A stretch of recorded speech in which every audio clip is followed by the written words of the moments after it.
back to Local Decision, and thank you for joining us. I'm Rusty Ray. We're joined today by candidate for mayor of Blaine, and that is former longtime council member Mike Bourke. Mike, thank you for being here. Thank you.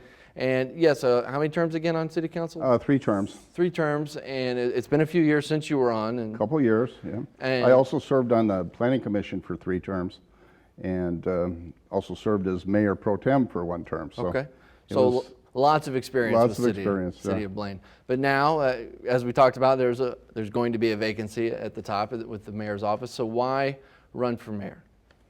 Well, I think in this day and age that we need some real strong leadership, someone that has experience in that. I'm very astute with all the staff. I've worked on many of the projects that Blaine has already transitioned into fruition really now. Mm-hmm. And it's just I think we need leadership. I think we need strong leadership to guide the city. It's not a good time for a trainee, basically, is my view. I withheld my nomination for a little while because of that. I wanted to see if anyone else would run. And when I looked at the field, I thought, because I love Blaine. I've lived there my whole life, so it means a lot to me. So that's why I'm running for mayor. In cities, we typically do see a lot of folks on the planning commission or maybe another advisory or commission, and then maybe city council. What does that experience help you with in terms of, yes, familiarity with city staff and kind of the flow of things, but planning and city council kind of give you a good picture? And is that in particular important in Blaine with development and economic development and things? Absolutely. When I started out on the planning commission, the lakes development, which is probably one of our biggest developments in the community, was just at the inception stage. And I worked through that entire process on the planning aspect of it, setbacks and roads and where all the housing would be and so forth. And then it came forward when I was on the city council, so it was the same type of thing. I got to develop some of the ordinances and some of like the beach, for instance. I helped develop that and lay that out. And it gives you a good viewpoint for the individual citizens, any concerns they may have. You have history. You understand what their expectations are. So it brings a lot forward as far as that goes. And a lot of folks that you talk to, maybe when they think of development and future development, they may think first of retail, restaurants and things like that. But a couple of the candidates we've spoken to this week have talked a little bit about the possibility for more industrial and more and building a tax base in that form and having large companies relocate here. Crown Works just opened the last year, I believe. That was a big project, and there is room for that, and even Anoka County economic development leaders trying to attract that to the area. Is that something that the city can look more at as well? Well, you'll find the industrial brings in a good pay base, a livable wage, so to speak, and that means a lot. It brings a lot of good jobs. Sometimes the restaurant business will be transitional for the people that are working there, where some of the I think of a number of them, Infinite Campus, for instance, right, brought really good paying jobs into our community. It's kind of a light industrial use. It's and we could use some more mix of that. Well, I served on what's called the Long Range Planning Commission when I first got involved with politics, way back in about the 2000 era or before, right when the 2000 comprehensive plan was developed. And we set up the mix for how much development in the commercial, how much in the industrial, where the housing would be, multi-housing. So that knowledge of how the city was set up and how the infrastructure was laid out is important for future development as well. And also with planning, a lot of folks you mentioned the beach already. The beach comes up in every interview we've done this week in some form, whether it's opening with COVID or development of it or regulation of it.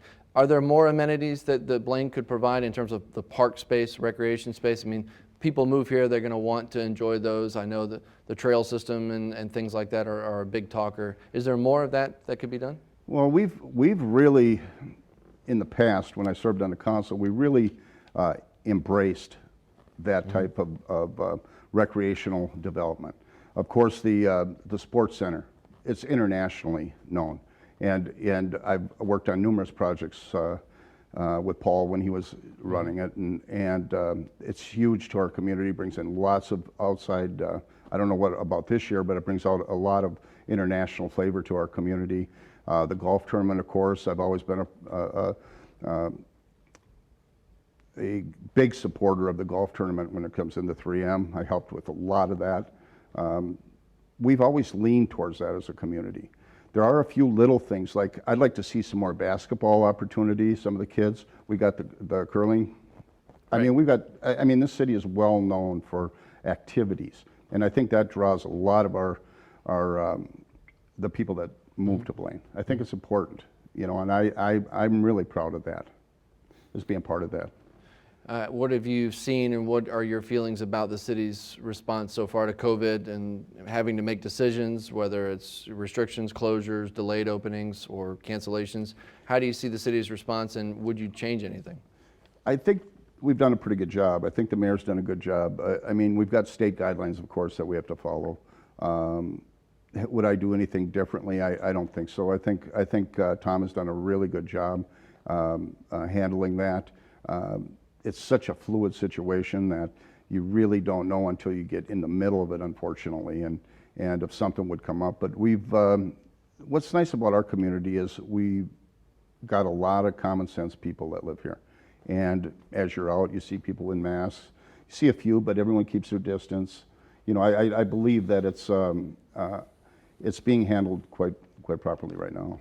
As we sit here right now, when we tape this, there's no state mandate on masks in public right now. No. Some cities, Edina, Mankato, Rochester, have taken the extra step of saying in public, or have to have a mask. Do you think the city of Blaine should take that step and mandate it? I don't think you should mandate it. I think you should. People should use common sense. We have. I'm in the age bracket where I wear one in most public places. If I feel comfortable without, I don't wear it. I think common sense should prevail. I'm pretty much, I believe that people should be able to think for themselves. So right now I don't. If I was in a position where I see, like some states are just in a real on fire with the issue, that's another story. But we've been fortunate, and I think things have been handled right. So I think I would just look for common sense there. A lot of people want to talk about Highway 65 still. Obviously, there's a partnership that has to develop there with the county and then the state as well. Are there any things or any specific ideas you would have for how to handle the traffic on 65 or possible adjustments to the corridor there? Well, and you may know this, and if you don't, I worked all the way through both of the frontage roads situations. We still have a few miles of frontage road that could be done on the west side of Highway 65, but I was a proponent of those, and it really has, through the city of Blaine at least, diverted a lot of the traffic. So I've always been active in that. There's been a few bridges that we put in. I think there's a couple others slated for them. But at a city level, quite honestly, this is a statewide issue. It would take state government action to do anything with it. We don't really have a lot of input. We can lobby, we can do a lot of things, but typically financing is going to be one of the biggest issues, and especially this year with all the other things. For the next few years, I don't see a lot done with 65 outside of maybe some widening. They've done some different loops up on the north side by East Bethel, that area. Right. Seems to work pretty well. I travel that, quite honestly. Some of those things that we could still do. And I'm always in favor of cutting traffic down. That's not an issue. It's just that you have to look at it. It's more of a state issue. I think our roads in town, the 109th corridor, we can do a lot with. I know Territorial. There's no sidewalks along Territorial. There's some roads like that could really be addressed, and we could do some internal traffic management that would really help our city move traffic a lot easier. Is there anything specific that maybe as you're talking to people and kind of letting them know you're in this race now and talking, and is there anything specific you're hearing from the people in Blaine, in your neighborhood, or in your business dealings? Well, Territorial is a good example that I live in that area, and you know, they park the cars on it, the mail's delivered on it. There's a school on that road, and actually it's kind of dangerous, and I'd like to see some changes there. I have had some impact on that.